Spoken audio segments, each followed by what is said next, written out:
Well, good afternoon.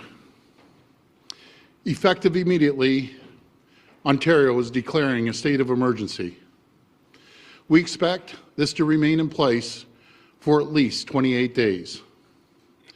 Further, I'm issuing a stay-at-home order effective Thursday at 12:01 a.m.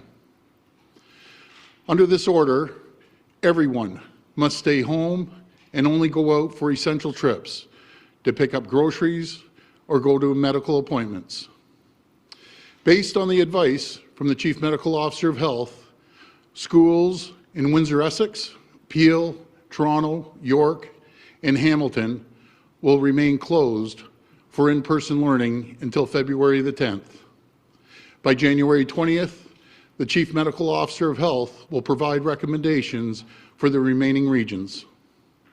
As I've said from the beginning, when it comes to our children, I will not take any unnecessary risks. Folks, there will be soon some really dark days ahead, some turbulent waters, but we will get through this. The Ontario spirit has lifted us through worse. The people of Ontario have battled through worse. I know this time will be no different.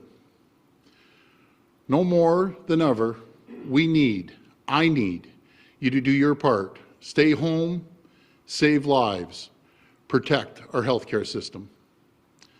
The system is on the brink of collapse. It's on the brink of being overwhelmed.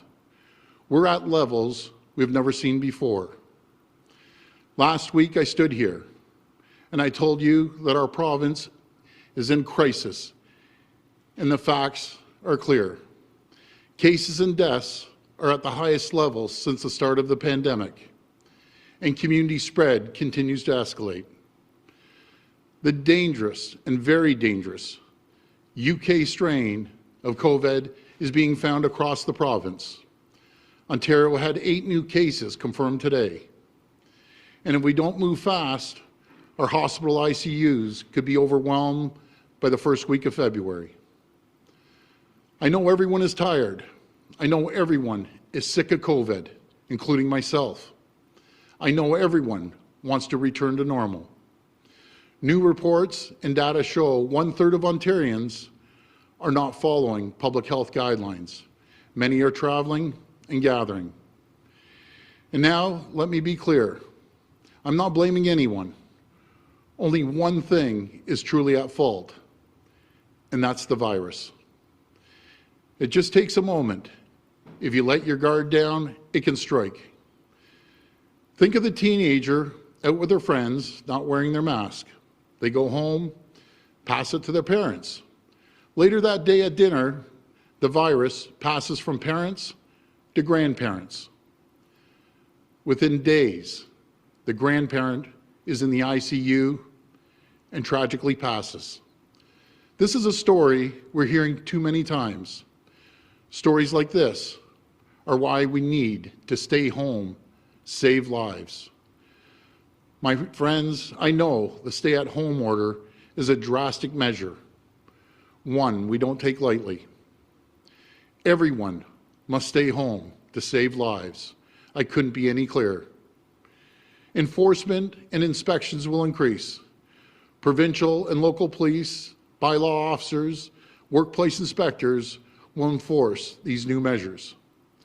Under the declaration, they will have powers to disperse people and to issue tickets to bad actors.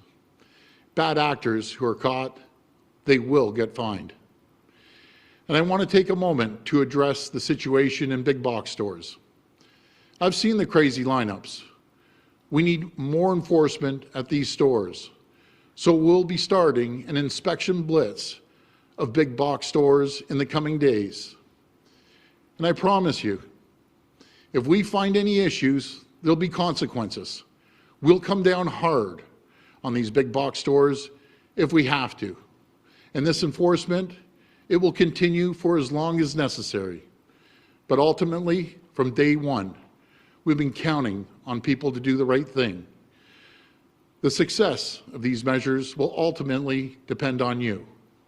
It will depend on each one of you, because without all of us, rowing in the same direction, this thing could get much worse. Just look at what's happening in countries where the UK variant has taken hold. It's a total disaster. And we've been told by officials it's not a matter of if this new strain takes hold, it's a matter of when it takes hold and how wide it spreads. My friends, this situation is extremely serious. I just can't stress this enough. But unlike back in March, today we have the vaccine. It's on the horizon. We have hope on the horizon. It's in sight, it's within reach, but we need to give that vaccine the runway it needs. We need to get through the next few months because the vaccine rollout is tied to supply.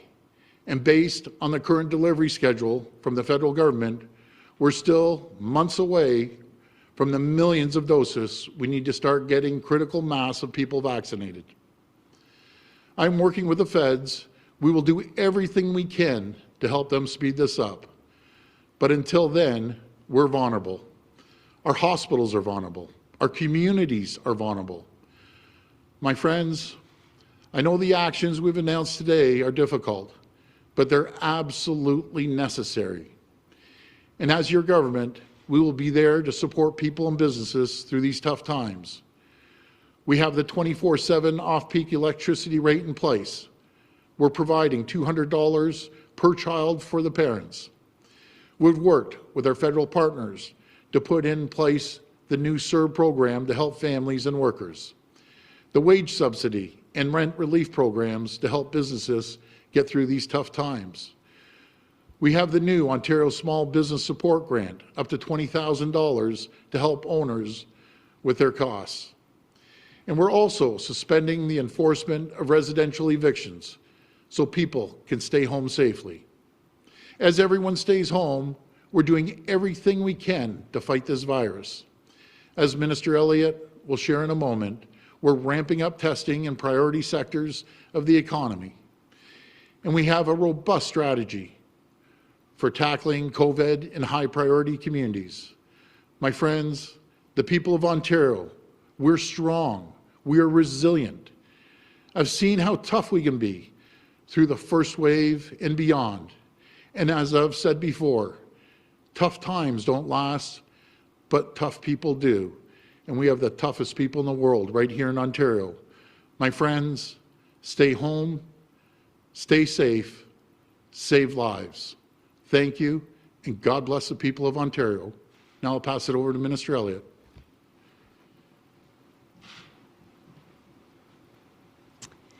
Thank you, Premier. The measures we are introducing today are absolutely necessary to save and protect the lives of Ontarians. This is not the first wave. Now community transmission is widespread. It's in our hospitals, it's in our long-term care homes, and it's in our workplaces.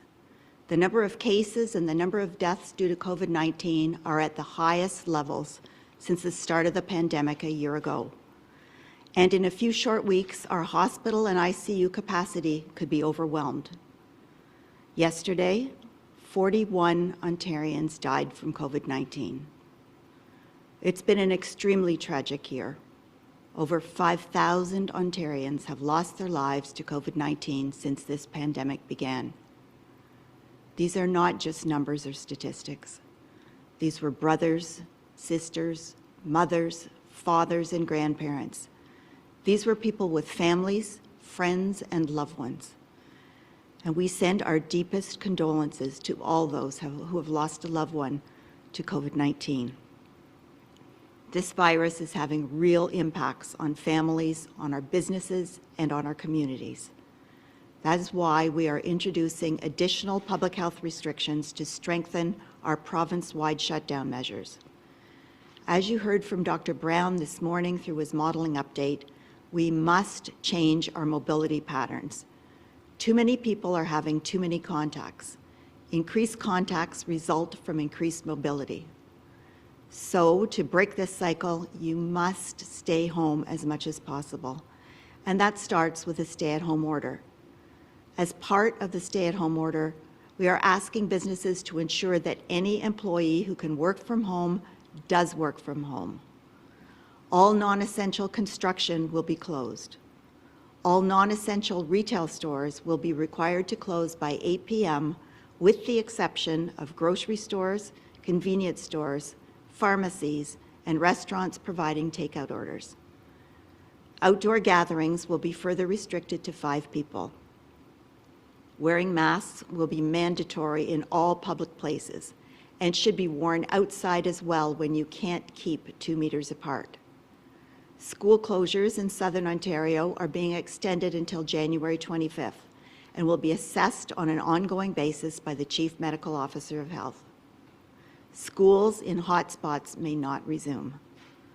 We are also expanding rapid testing to help identify and isolate cases of COVID-19. We are doing this by providing 300,000 COVID-19 rapid tests per week to support key sectors such as manufacturing, warehousing, supply chain, and food processing, as well as additional tests for our schools and long-term care homes. We expect to receive nearly 12 million PanBio rapid tests from the federal government over the next several months, and we continue to pursue opportunities to purchase additional rapid tests. We also continue to implement our high priorities community strategy, and local lead agencies have begun to deliver key interventions in the province's hardest hit vulnerable neighborhoods. Together, these measures will help fight the spread of this deadly virus. We have made great strides in vaccinating tens of thousands of Ontarians, and we must continue to build on this progress. I am urging you to please follow public health advice and respect the new measures we are putting in place. We are counting on each of you to do the right thing and act responsibly so we break the deadly trend of transmission. Please be part of the solution. Stay home, stay safe, and save lives. Thank you. And now I'd like to pass it over to Minister Jones.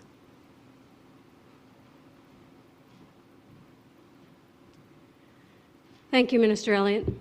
As the Premier stated, declaring Ontario's second state of emergency in response to COVID-19 is not an action we take lightly. We are fighting the spread of a virus that has once again led us to the brink of a health crisis. This is an emergency, and we are treating it that way. We have been upfront about the severity of the threats we face if the numbers begin moving in the manner we have seen during these past days and weeks. We have said we would not hesitate to explore and exhaust all options necessary to protect Ontarians if the situation worsens, and it has. We are declaring this provincial emergency to allow for stronger measures to reduce the spread of COVID-19, and these measures will be enforced. A greater authority will be provided to enforcement personnel across Ontario to ensure restrictions and orders are followed. Additionally, if individuals, employees, and corporations in retail settings are found not complying with an order, enforcement personnel have the authority to issue a fine. All provincial offences officers also have the authority to disperse crowds indoors as well as outdoors. For example, when a group of more than 5 people from different households are gathering outdoors, they can be asked to leave. In addition, workplace inspections by Labour and provincial offences officers will be enhanced to increase compliance with public health measures. Let me be clear. If people are found not complying with these orders, they will be subject to fines and persecution. Penalties may include up to a year in jail. We are taking the current situation very seriously, and we ask that all Ontarians do the same. It is critical, now more than ever, that people adhere to the orders and follow public health measures. Please stay home, stay safe. Orders can only take us so far. Stopping the spread of COVID-19 can only be done if we all band together and make an extraordinary effort to protect the communities that our families and our friends call home. Thank you. We'll go to the phone line for questions. First question, please. Your first question comes from Lucas Meyer with News Talk 1010. Please go ahead. Hi, Lucas. Premier, on the enforcement side of various workplaces, how are you going to, in real time, how is this logistically going to work where employers who have to send people home are going to, and how that enforcement's going to work? Can you just elaborate on what employers are how they're going to be handled with this? For employees that have to be sent home because of COVID? Is that Correct. the question? Well, first of all, through the federal government, you'll be able to get 2 weeks of pay if you're being sent home for COVID. And also, if you live in a household with, let's say, multi-generational folks in there, then there's hotels that we have with the federal government that we can put you in a hotel for a 2-week period. I'll pass it over to the Solicitor General.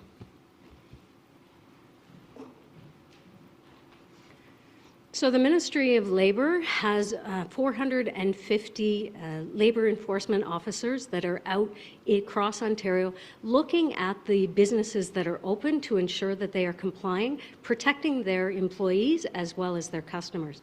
In terms of if someone has to self-isolate, as the Premier mentioned, there are options available through the Ministry of Municipal Affairs and Housing where they can go to a centre, a hotel, and protect themselves while protecting their family and not spreading.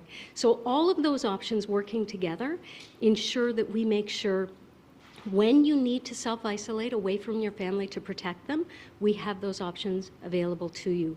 And I would encourage people, if they are concerned, then they have to speak to their employer. They have to make sure that we can help you and that we are aware of it. Thank you. Follow-up? Well, sorry, I should have clarified. I mean in terms of for businesses who have to send them to work from home if they can. You're obviously telling employers if you can send your people home, you should do that. That's what I was actually pointing to, is how is that going to be handled? And secondly, on schools, now that classrooms are going to be closed in those hotspots until February 10th, what is going to be the educational plan to get that back open by that time, now that there's been another extension? Well, I'll go back to your very first question. When possible, please work from home. And a perfect example, and you see it, you're downtown, that, you know, back in March, April, the streets were empty down here. Now, through the Ministry of Transportation, we're pretty well at 85% capacity before COVID even hit. So obviously, people are out there, they're moving from point A to point B. And we're just asking people, please cooperate. Please stay at home, save lives. It's absolutely critical. I'll pass it over to Minister Elliott regarding the schools. Well, with the schools, as the Premier said, we absolutely want to protect our children and young people to make sure that they stay safe. We've seen increases in transmission among children. We're not exactly sure now exactly how transmissible that is from them, but we are seeing higher levels of children with COVID. And we also know that the children going back to school affects mobility too. Over 20% of mobility, because if children are home, it changes the parents' behavior as well. So it achieves two purposes. I know it's not ideal to have children out of school for long periods of time. We do want them to go back as soon as they can, but their safety is paramount, and we always have to err on the side of safety when it comes to our children. Next question. Your next question comes from Julianne Lemerex with Radio Canada. Please go ahead. Hi, Julianne. Yes, hi, bonjour tout le monde. The modelings announced today are not that different from those announced before the holidays. So in hindsight, the stricter measures being announced today, should they have been announced before the holidays? Well, right now, I'll tell you, as we're moving forward, I think they're a lot stricter. When we have a stay-at-home order, that's pretty serious. That took us 5 hours last night on cabinet to run through everything. And believe me, we had a pretty healthy debate on it. And we're making sure that when it comes to enforcement, we're allowing more police officers, more bylaw officers to implement fines for bad actors. And it's absolutely critical. The people that haven't been listening, we're looking at about 30%. That's where the spread's happening. And I'm just asking those 30%. If you love your grandparents, and I know you do, if you love your parents, love your neighbors, your co-workers, please follow the process, follow the guidelines that we put out there. I just can't stress it enough. And if we don't, we're going to see the numbers that we saw the modeling Dr. Brown showed us. And if that isn't scary enough, I don't know what is. We're seeing potentially cases going up to 15,000. Those are staggering numbers. Worst case scenario, if we don't do something, if we don't follow the guidelines and the procedures. Folks, please, 28 days, we've come so far all together. We need to stick together. We need to get through this. The vaccines are there. We will have mass vaccinations happening in April, May, and June. We need a little bit of a runway. That's all we need. We need a little bit of a runway to get there.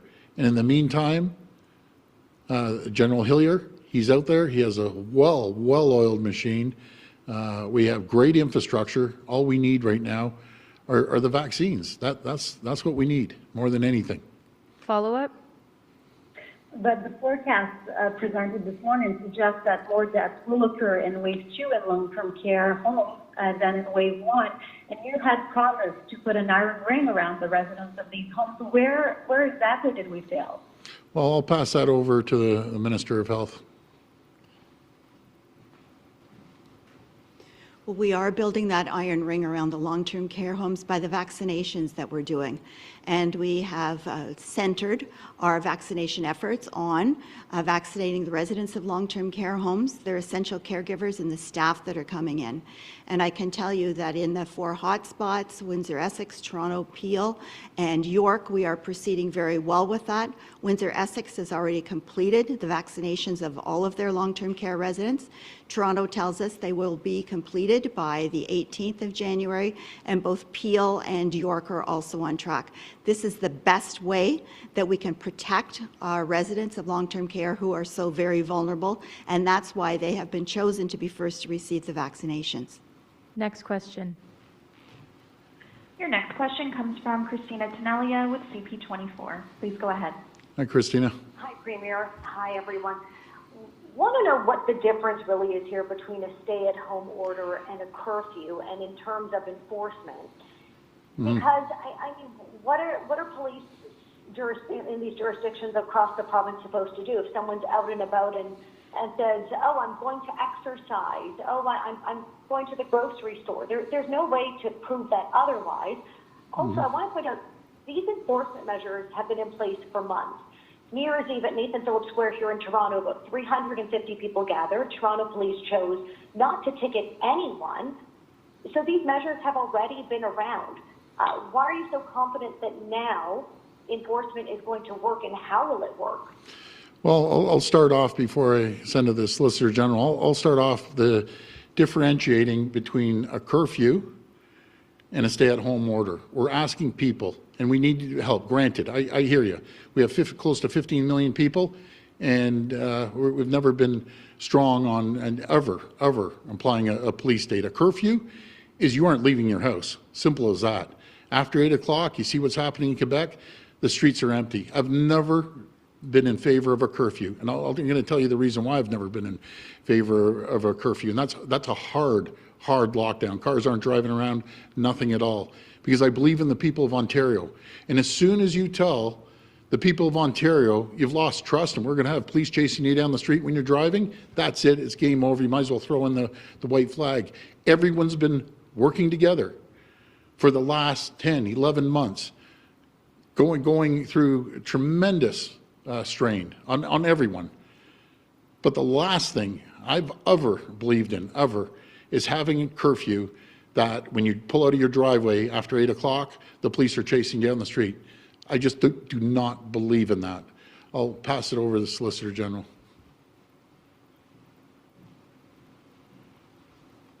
So one of the big changes with the stay-at-home order is actually allowing and empowering provincial offences officers, most commonly bylaw enforcement officers, to also issue tickets and to disperse crowds of larger than 5 if they're not in the same household. There are many things that we can do as a government, but at the end of the day, people have to understand how serious this is and how by staying home, it will in fact save lives. That's at the core of everything we're doing.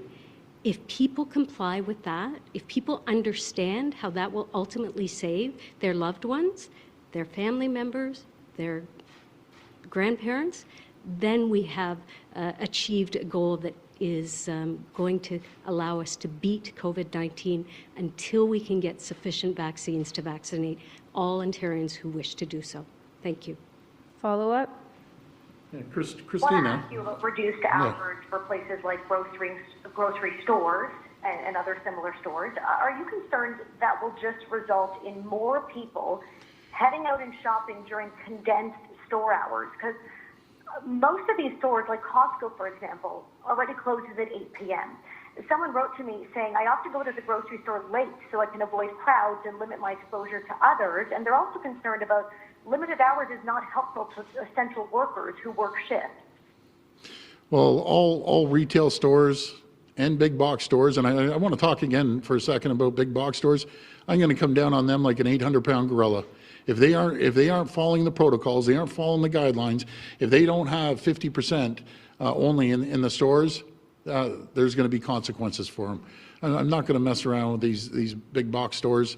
There's a purpose. People should go in, get their stuff, and come home. Going back to what you were saying about a curfew, we aren't telling people if they have to walk their dog around the block.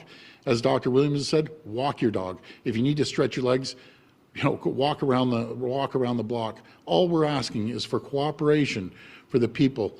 Please stay home. That's what we're asking for. I'll pass it over to the Minister of Health. Well, it is really important to reduce the transmission, to reduce mobility, and the less you're out, the less you can transmit the virus or receive the virus. So that's going to be really vital for us going forward. But with respect to your question about the stores, any of the essential stores that sell groceries, pharmacies, convenience stores, gas stations, and so on, they can stay open to their regular hours. It's only the purveyors of non-essential goods that will be held to the 8 p.m. guideline and will be required to be closed by that point. Next question. Your next question comes from Rob Ferguson with the Toronto Star. Please go ahead. Hi, Rob. Hi, Premier. I think probably a lot of people are watching at home right now and wondering what is essential. I'm sorry, you broke up, Rob. Rob, your phone's kind of cut out there. Maybe we can come back. We'll go to the next question. Thank you. The next question comes from Travis Danrosh with Global News. Please go ahead. Hi, Travis. Hi there, Premier. Good to talk to you. It's been Good a to talk to you, too. Listen, I think most people in the province would agree that Ontario is not in a good place right now.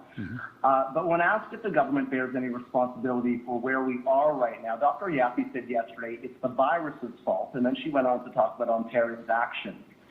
You just said as well that there's one thing to blame for the virus, but are you telling the people of Ontario that where we are right now is only the result of their behavior and not because of government inaction? I mean, there have been calls for further restrictions for some time now, for more enforcement. So does the government bear any responsibility here? Travis, from day one, I take all responsibility. This lands on me. I take full responsibility. I think all the people of the province have worked well together. We've worked collaboratively with the federal government, with the municipal government, and obviously our provincial government. We've worked collaboratively with all other provinces. Everyone is working their back off nonstop. We need to secure our hospitals, secure our ICU. We have to make sure that people are following the guidelines, and that's what we're going to continue to do. So if there's any mishaps, I'll take the full responsibility. But I know one thing, Travis, We are doing everything in our power, everything, day in, day out, sleepless nights. This has been going on for 11 months without one day a break. And it's not about me. How about all the frontline healthcare workers that have been working around the clock, that are just stressed out to the max right now? Everyone is pitching in, and we're going to continue to work as a team, and we will get through this, and we will come out strong. We will create jobs. The economy will be booming, but we need that bridge. We need that bridge to get to April, May, and June. In the meantime, we're vaccinating the most vulnerable in our province, and we have a well-oiled machine when it comes to that. So we work as a team, and again, any mishaps, I'm wearing it. Follow up? And I know that you said you're doing everything possible, but Dr. Yaffe, if I can point to her remarks yesterday again, she came out in favor yesterday of paid sick leave. I know that you pointed to the federal COVID benefit, which is $450 a week. Do you think that's enough money for the minimum wage worker who has symptoms from stopping them from going to work? And do you think that's enough for most people who live paycheck to paycheck? And there's a growing consensus, it seems, as though proper paid sick leave is key to reducing case count. So why isn't that happening? Why don't you listen to them when it comes to that? Well, what we've agreed with the federal government, we aren't going to duplicate areas of support. We've spent billions and billions of dollars supporting families, supporting businesses, and we're going to continue to do that. They have that paid sick leave, which is very important. And we support them on that paid sick leave. So we're going to be there for the people in all different types of fashions, no matter if it's making sure that people can't be evicted from their homes, making sure that we give $200 to parents for every child that is in school. The electricity rates, we're keeping the electricity rates low. We're doing everything we can, and billions, not hundreds of millions, billions. Between ourselves, on top of that, the federal government, and we're going to continue supporting the people to get over the hump until we can get back on our feet. Last question. Your final question comes from Alison Martel with Reuters. Please go ahead. Hi, Alison. Premier Ford, thank you. The federal illness benefit that you've referenced today runs out after 2 weeks. So let's imagine a parent who has to stay home for 1 week because their child was exposed to school, for a second week because they had a sore throat and got tested and were negative, and the third week they actually have COVID. What should they do then? Well, great question, and we're going to work in conjunction with the federal government to make sure that continues the support that is needed. And again, we will be there, and I'm confident with the federal government, they'll be there, as they have been right from day one with us. We're going to work together, and we're going to be there for the families. And I'm pretty sure, I can't speak for the federal government, but I'm pretty sure they're going to extend that. Follow up? What is the downside in mandating true paid sick leave, full income support, so that everybody can afford to stay home? Can you help us understand the argument against this? Well, again, there's the amount that the federal government is given that will get people over the hump for a couple of weeks. If it extends, there's the EI benefits. I had the phone call with the Finance Minister, Deputy Prime Minister, trying to shorten that period from, I think it's about 2-3 weeks for EI, and I want to shorten it down to a week or even 4 days for the sick pay as well. There's a tremendous amount of people that live paycheck by paycheck. I had that conversation with Chrystia Freeland just a few days ago, and saying whatever you can do to shorten that until we can help people so they won't have a period of a week or 2 weeks without income. And I have confidence in Chrystia that she will do everything she can to shorten that time frame until we can get money into people's pockets. Thanks, everyone. Thank you so much, everyone. Please stay home, save lives. Thank you.